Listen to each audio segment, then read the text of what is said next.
Welcome to my replay viewers. Please visit me at www.SexDrheather.com. Welcome. I am currently at the Sexual and Health Wellness Studio, which I am the owner and operator of. Thank you for joining, Santino, Barbie, Horn Branch. I like that. That's funny.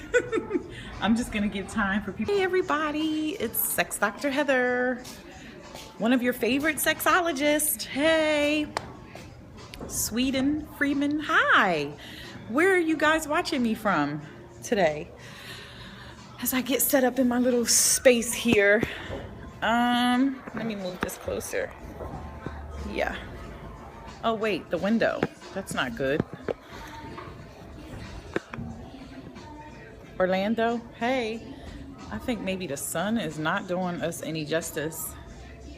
Okay. Hey. I like Orlando. I was just telling somebody how much Orlando is for adults and kids, because it's not only for kids. Kruger, Vanessa Kruger. Hey, what's going on? So I'm Sex Dr. Heather, and I'm here by myself today. No Janae, womp womp. You know, that's my homie. Saudi Arabia, wow. Dang, I would love to visit that place. Hello, hi. Hey Tank. I try to call you back, brother. Philly, totally stable join. So, all right, so let me just quickly break it down and let you know how things go. Iran, San Francisco, in case you guys don't know how to work Periscope, because some people are, you know, they're new to Periscope, so it may be they don't know. So I am Sex Dr. Heather. I am at the Sexual and Health Wellness Studio. Thanks for joining me. And I am going to talk about everything sexuality related today, just random topics. I'm usually here with Janae, the classy sexologist. Ooh, I'm usually here, it's kind of hot actually. Let me take this jacket off. With Janae, the classy sexologist, but she had to work on something a little late, so she's not able to join me today. However, she'll be back. Maybe we'll do a pop-up over the weekend. I'm going to talk about, I feel like this is not right. There we go. Okay, yeah. So I'm going to talk about a couple things today. I am from Philadelphia. My Sexual Health Wellness Studio is located in Philadelphia. It's in the Kensington area. I also have 2 master's degrees. One of them is in marriage and family therapy. That's near and dear to my heart. I'm a marriage and family therapist first and foremost, which I absolutely love. I see couples more than anything, and I love my couples. They're awesome. I see individuals. I mean, I see kids and everybody, and it's not always sexuality related, but most of the times it is. I also have a PhD from AACS, American Academy of Clinical Sexologists. You can actually check out the website, and on my bio page, it gives you a rundown of everything that qualifies me. Hey, mommy of 2, to talk to you about sexuality related issues. Hey, yay! And I'm all alone today. Oh, but we're gonna have a good time anyway, and we're gonna I'm gonna try to make it fun and exciting. I am going to talk about a few different things. If you want to share this, thank you for the hearts, people. Tap the screen if you're new to this. Tap the screen for hearts to give us hearts.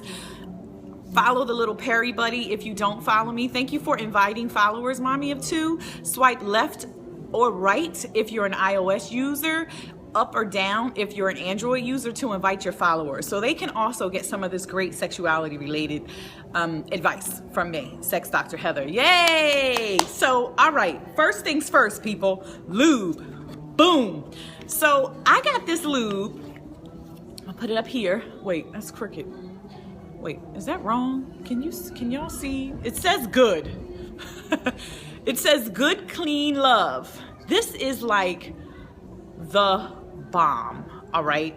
So Good Clean Love is a water-based lube. I don't know how many people out there might have used this before. If you have, just say yes. If you haven't, just say no. It's awesome. I actually, not sticky or gooey, no, this is nice. This is a good water-based lube. It is according to them, it's organic. It's an organic lubricant, which is the best lubricant for women, okay? Organic lubricant is not sticky or gooey, and it's water-based, which is good for us. You know, it doesn't cause issues with our other fluids, okay? They mix well. And I'm talking from experience. So I use this, and it's really good. So I don't promote things that I don't use. All right, try it out. I would like to say try it out first. I still have my faves, but this is a contender, okay, guys? So I'm gonna put this a little closer. So it's Good Clean Love. It's organic lube. It's a really good lube, in my opinion. Try it out. You know, they sent me a few for samples. And I think I'm gonna do some kind of like raffle, answer a question or something like that, and whoever gets it right, I'll send you some things, probably like a bunch of lube and condoms, or just lube, because I have a lot of lube. Thank you for the hearts, peeps. So next, I wanted to kind of talk about, if you have any questions, you can ask questions. I'm a sex doctor. You can ask me anything, almost anything. I wanted to kind of talk a little bit about America and the disconnect we have here when it comes to health education for our youth. It is very disturbing. The scary place. Yeah. Yes, you are so right. The scary place. Why, people? You know, I know why, but I want to talk a little bit about what you out there would like to say. Like, why do you think? I know people who are not from America. They come here and they're like, but there's sex everywhere. I look on the billboards, I look on the TV, I look everywhere, there is sex. Yet nobody wants to talk to kids about it. Tell me why. Why is there sex everywhere, but we won't talk about it? And then we get mad at people for talking to our kids about sex, because we're not talking to them. We're not talking to them at all, you know, and they're learning from the street. They're learning from their friends. They're learning from people who giving them the wrong information. Good. You tell them 100. Great. I think the misconception is when you talk to your kid about sex, it's intercourse. No, people, no. It's not. You're not talking to them about intercourse. When they're 2 or 3, that's the age you should be talking to your children, because by the time they're 12 and 13 and 14 or even 10, it's not going to be such a shock, and they're not going to want to try it out because they're going to know about it already for this many years, because they've grown up knowing about it. And it's not going to be like, oh, I want to try that. And then they're 13, they get pregnant, you know, because nobody told them. And then we as adults want to scold them and get upset with them because we're just telling them at the age of 13 and they want to do it. They want to do it, people. They have hormones. You wanted to have sex. They want to have sex too. But if you ease them into the whole sexuality realm from when they're a kid all the way up. And I don't mean talk to your kids about intercourse. Once again, I'm going to repeat myself, because when I tell people, my friends, for instance, and I have a few friends who actually respect my craft, who actually say, what should I do, Heather? You know, I have this kid, I don't know what to do. I give them resources. I let them know what to do. They follow my advice, which is awesome. And they see a difference from other people's kids that we know that didn't learn, you know, that may be growing up and 13 and 14 and pregnant. Every needs to read the book. Everybody needs Spring Awakes or watch the musical. Yes, that's true. You know what?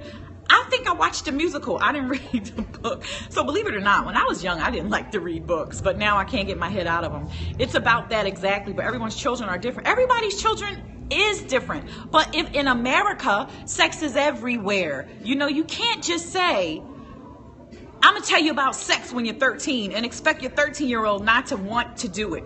Or just, it doesn't matter what gender, you know, it doesn't matter. You know, people get so upset when their kids go out and have sex and they didn't tell them. A 13-year-old girl whose mom wouldn't tell her where babies came from. Yes. Oh, wait a minute. I have a story for you from one of my professors. It's okay to ask me anything. almost anything the book is about. My 9-year-old asks here and there, so I'm always honest with him. You can talk about reproduction, okay? You can talk about pleasure. You can talk about how that connects, and then the baby comes. Love, intimacy, relationships, and then how the baby comes. You can talk about all this other stuff that leads up to intercourse, which gives kids a well-rounded knowledge, you know, of sexual health. There is not just the scare tactic or don't do it. Do you know when, you know, our country, thank the goodness Obama's stopping this, you know, abstaining from sex talk in school. It doesn't work. It's like 89% proven that in research, it does not work, people. I don't know why our country continues to tell people to teach abstinence education. It does not work. We continue to be the only country with schools for teenage pregnant girls. No other country has schools for teenage pregnant girls. No other country. Okay? We're the only country. And why? Because we don't teach about sexual health at all. You know, so I'm going to tell you a story that one of my professors told me. Dr. Koch is her name. She's fabulous, awesome woman. In the musical, the girl's mom's left in the dark about everything. Then she has sex with a guy. I mean, this is normal. This is what happens in a lot of people's lives. And I educate them, they're going to be curious. Yes, they're going to be curious. And then when you educate them when they're 14, my mom didn't teach me either. And I think that's why I'm a sexologist, because I made some horrible decisions. Well, I don't want to call them horrible because I don't have a bunch of kids, but from being a teenager, but I made decisions that weren't the best, okay? And I feel like all of my experiences, just like everyone else, has made me the person that I am today. So I am very adamant about educating others and educating youth. I would like to begin educating youth in the sexual health wellness studio once, and when the doctor tells her she's pregnant, the girl asks mom, why didn't you tell me? I mean, what? She's scared to death because, first of all, she probably didn't know what she was doing. She probably didn't get any pleasure from it. That's another thing we don't talk to our kids about. They're 13. You talk to your kid about intercourse, and this is what it is. But you leave out pleasure. You leave out everything else that goes around sexual health. Everyone, we have to make some changes. You know, America, it's sex everywhere. You know, I had to learn at the age of 7, which I wasn't ready. But my father did stuff in front of me and my sister. Learn at the age of 7. Yeah, I mean, no, you probably were ready before you were 7 to have some education about sexual health, but not intercourse. Her mom forces her to get an abortion and she dies from it. Oh, yeah. I saw that. Was all bad. Okay, so I just wanted to go on off a tangent with that because I feel like America is not waking up to the fact that we should educate our children about sexual health. Lately, people have been a little bit more open. There are states that are more open. No idea what was happening. Exactly. You had no idea. You were curious. You had hormones. You wanted these hormones. They drove you. So look at this. This is like so amazing to me. All these parents not talking to their kids. And it's a cycle. You know, they're generational cycles that keep happening and happening and happening.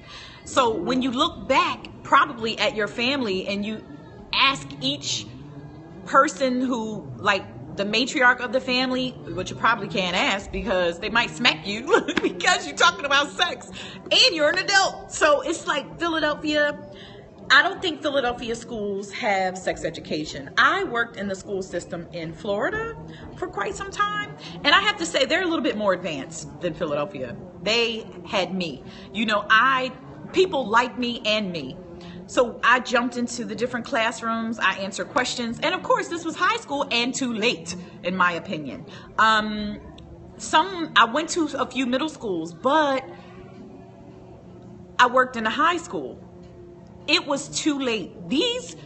You would not believe some of the questions the youth ask. A 12th grader telling me that women only have one hole. So, Dr. Richards, How does everything come out of one hole? A young man asked me. Yeah, I mean, you wouldn't believe it. He thinks he was having intercourse with the girl in her vagina, but he was really having intercourse in her ass, okay? I know that's not politically correct to say, but you know, this is my sexual health wellness studio. I can say what I want. So we just gonna keep it real. And it was so sad. And the only way that I knew that he was really in her ass is because she was in my other group of females who told me the story in the group, because she said that he didn't even know where he was. It was like, what?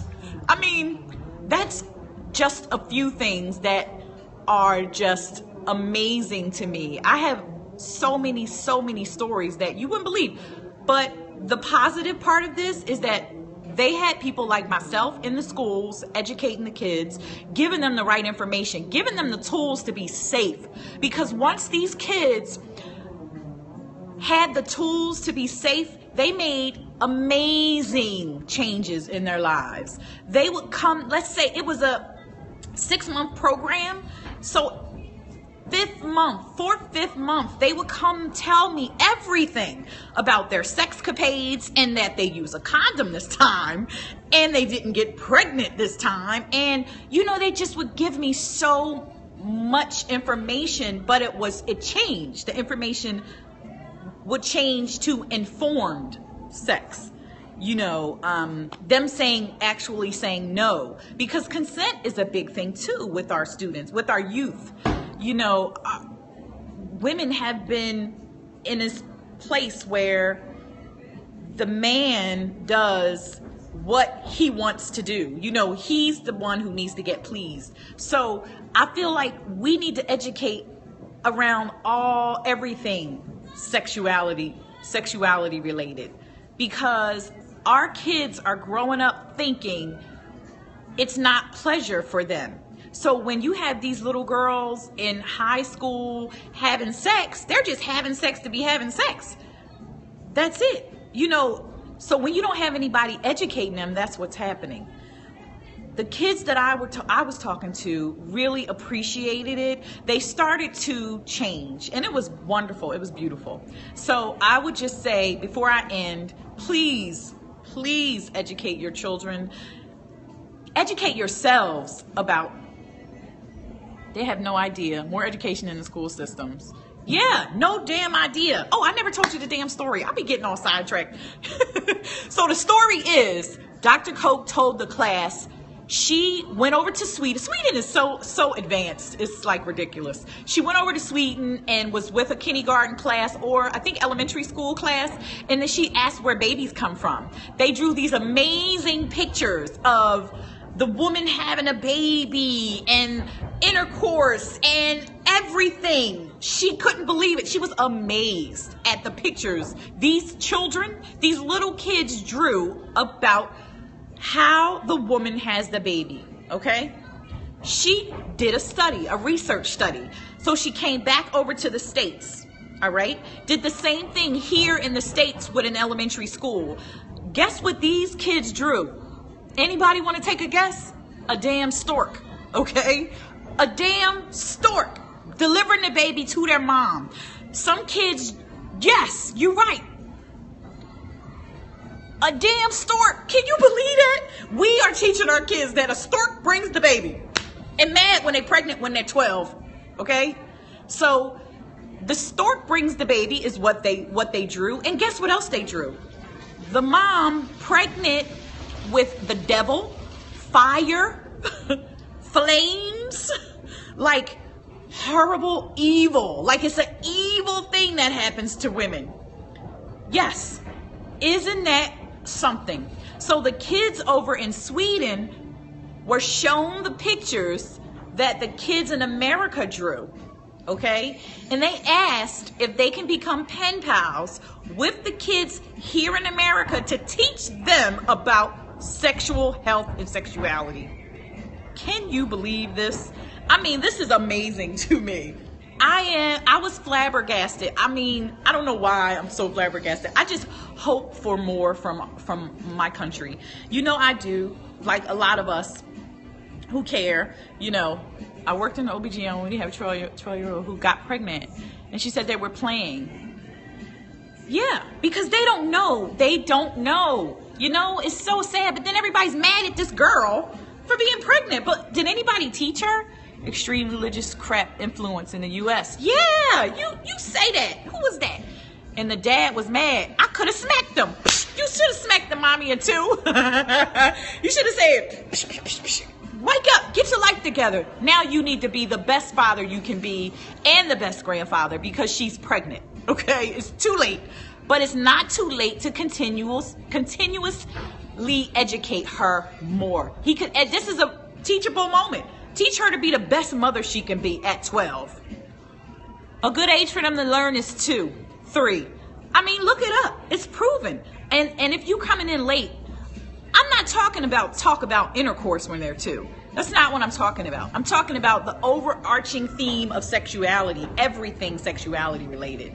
Everything. You could talk about reproduction. Also, before I go to my encyclopedia of unusual sex practices, I want to say one more thing. Darn, I forgot. Oh, shoot. It went out of my head. All right.